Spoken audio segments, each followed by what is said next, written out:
800 $ de dépôt pour louer un 3,5. C'est la proposition qu'une locataire a reçue d'un groupe de gestion immobilière à Trois-Rivières. Une proposition tout à fait illégale. On restreint encore l'accès au logement. Elle a refusé de payer le dépôt et en a informé l'agente de location qui lui avait fait visiter le logement. La gestionnaire lui a répondu qu'elle utilisait cette méthode depuis 2 ans et que ça se passait toujours bien. Le lendemain, son bail a été résilié. Moi, je n'étais pas à l'aise avec ce paiement-là. Tu peux me demander un mois de loyer à l'avance. Ça, c'est légal, je comprends, mais prendre 800 $, l'argent est assez dur à gagner de même, que je trouve ça juste ridicule. Puis c'est pas comme s'il y avait juste une ou deux portes. Ils ont des centaines de portes. Nous avons joint l'agente en question par téléphone. Vous savez que c'est pas légal?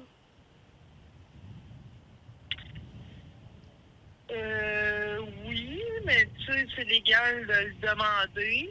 Puis, nous, c'est un petit moment qu'on fait ça, puis les gens sont à l'aise avec ça parce que ça leur confirme, ça leur garantit que je vais leur livrer un appartement propre, vide et salubre. Ce qui est illégal, c'est d'exiger de peur et d'accepter de peur d'être refusé d'avoir un logement. Je les ai, les sous, c'est pas ça le problème. C'est la pratique derrière ça que je trouve ridicule. C'est une pratique qui est illégale, du moins pour l'instant, parce que l'Association des propriétaires du Québec a placé une demande au gouvernement. On veut que ce soit approuvé parce que ce serait une question de protection, selon elle. C'est une façon de fonctionner qui permet de nous assurer, bien évidemment, que le loyer est payé, qu'on a en face de nous quelqu'un qui est sérieux, qui va également remettre le logement dans l'état où il l'a reçu, sauf l'usure normale.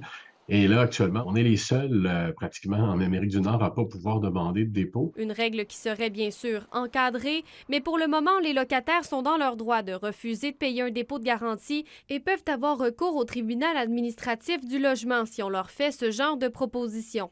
Molly Bélan, TVA Nouvelles, Trois-Rivières.